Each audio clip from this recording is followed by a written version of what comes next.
आपने देखा होगा कि मिसेस गांधी पर आज तक कोई फिल्म नहीं बना पाया। एक फिल्म बनी थी किस्सा कुर्सी का, जिसका किस्से आज भी चलते हैं।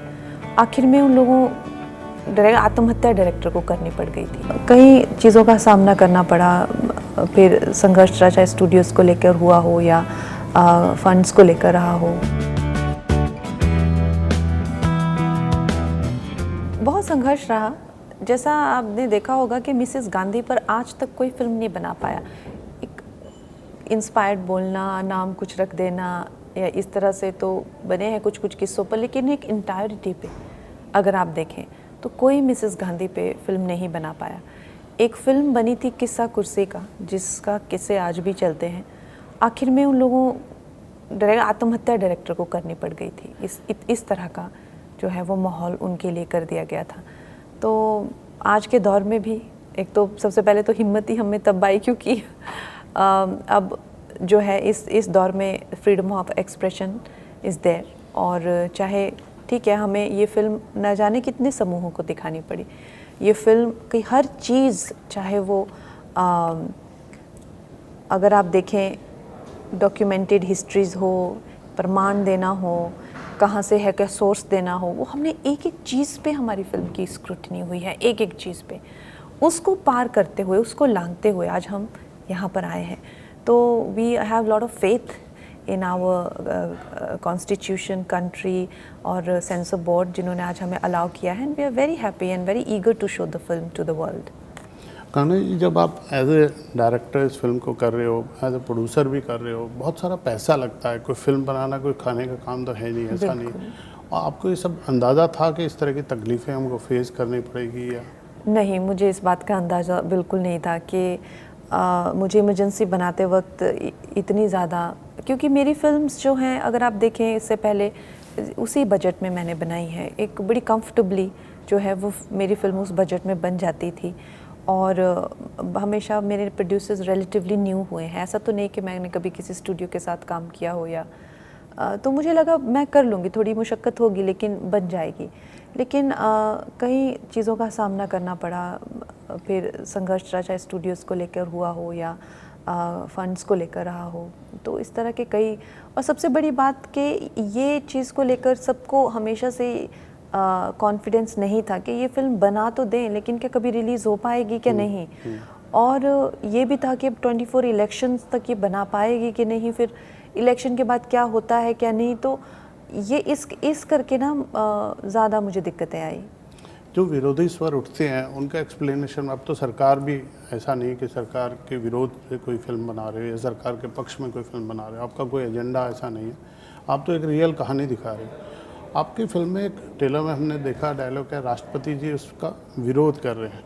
तो राष्ट्रपति जी को भी चैलेंज किया था ये रिसर्च टीम ने, रियल। हाँ बिल्कुल मतलब वो एक इंसान की जिद थी, इमरजेंसी एक प्रधानमंत्री की जिद थी या पर्सनल एक एजेंडा था, क्या था? थोड़ा सा जो ट्रेलर में दिख रहा मैं फिल्म एक्सप्लोर उस ये सब चीज़ें तो आप, मुझे लगता है फिल्म के लिए छोड़ देनी चाहिए। आपको फिल्म देखनी चाहिए, तभी इंटायरिटी में अब बोलने का मतलब है नहीं। मैंने एक्चुअली ये फिल्म इसलिए बनाई है क्योंकि बहुत ज़्यादा इस बात को लेके चर्चाएं होती हैं, हमारे पार्लियामेंट में भी होती है, बाकी सोशल मीडिया पे भी होती है कि वाकई में हुआ क्या था। और बहुत सारी चीज़ें जो है वो बोलने भी नहीं दी जाती हैं कि एक्चुअली में माजरा क्या है। उस पर भी बहुत कि इमरजेंसी लगाई क्यों थी उन्होंने, तो वो क्या केस था, क्या हुआ था, ये सब फिल्म अब आपको देखनी चाहिए।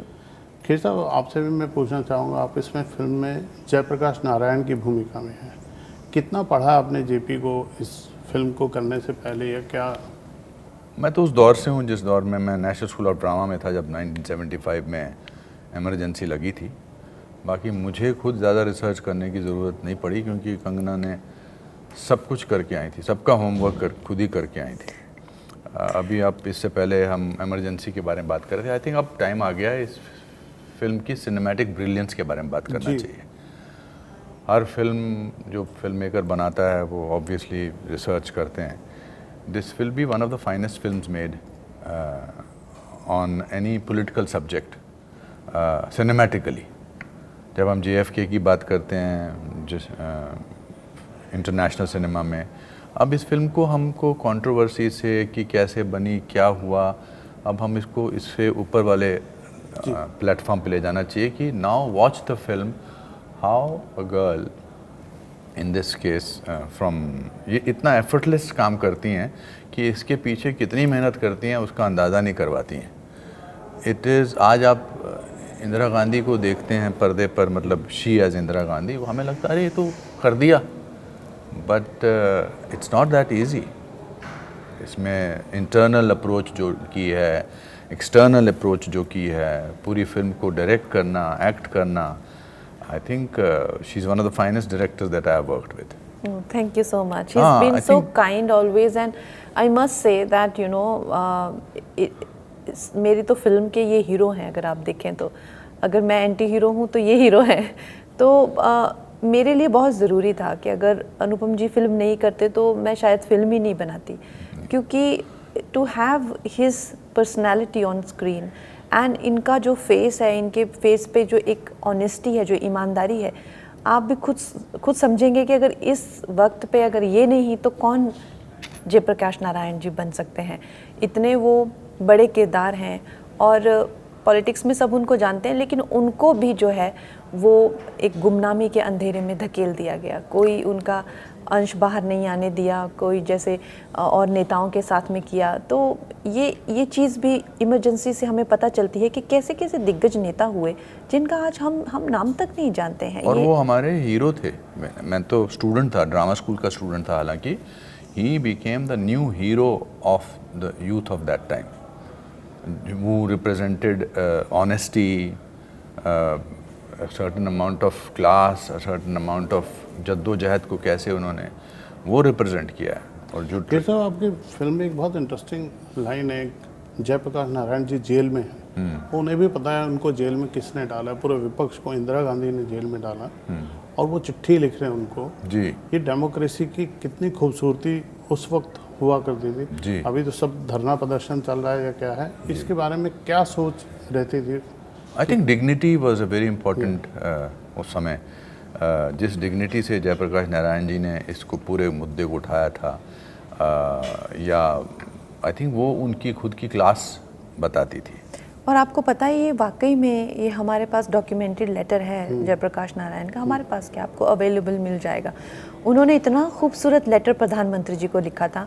हम तो खैर वो इतने 8-9 पन्ने का नहीं बता सकते हैं, उन्होंने 8-9 पन्ने, उस टाइम पे वो बहुत लिखते थे ना, लेटर्स बहुत एक दूसरे को लिखते थे, लेकिन वो 8-9 पन्ने का लेटर पढ़ेंगे आप तो आपको इतनी हैरानी होगी कि इतने गंभीर जो स्थिति है, जो कि इनका ऐसा रिमांड हो रहा था उस टाइम पे। आप सोच सकते हैं कि जॉर्ज फर्नांडिस एंड ऑल की तो हड्डियां भी तोड़ दी थी, तो और उन्होंने सारी उम्र वो सहा है फिर जो उनकी हालत। और जयप्रकाश नारायण की भी अगर असमय मृत्यु हुई तो वो भी जेल में अत्यधिक टॉर्चर होने से हुई थी। तो उस वक्त पे इतना उनमें एक, आप समझिए कितना एक प्रधानमंत्री को लेकर और कॉन्स्टिट्यूशन को लेकर उनकी एक वो आप भावना समझिए। उन्होंने कितना सुंदर लेटर उनको लिखा है। शायद उन शब्दों को हम पूरा अगर आप तो आपकी आंखों में भी आंसू आ जाएगा कि उनको इतने अच्छे से समझा रहे हैं हर चीज़, और कहीं भी कोई भी कड़वाहट फिर भी नहीं आपको। तो इस तरह के वो महान व्यक्तित्व थे।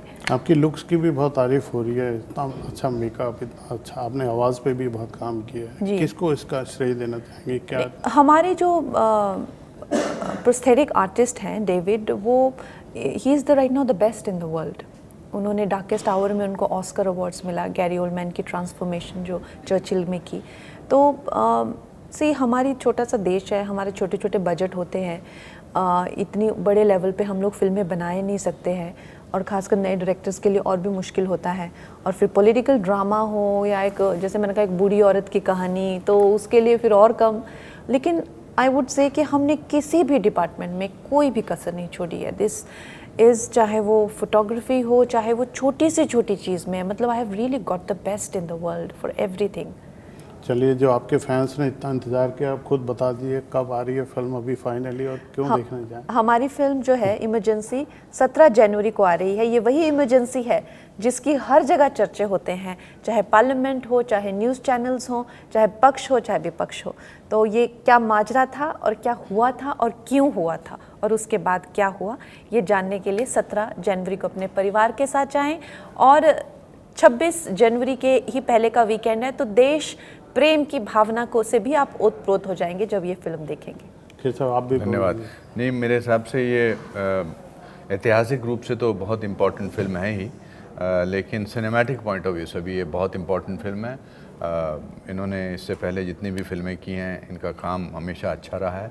इस फिल्म में इन्होंने डायरेक्टर, एक्टर, हमसे भी जो काम निकलवाया है, और जो कलाकार इस समय यहाँ नहीं हैं, उनकी तरफ से भी बोलना चाहूँगा कि this is one of the finest films you will see this year. और इसकी शुरुआत आप 17 जनवरी से करिए। एमरजेंसी थिएटर्स में देश विदेश में ये फिल्म रिलीज़ हो रही है, ज़रूर देखिए। चलिए, ऑल द बेस्ट, आपको बहुत शुभकामनाएं। Thank you.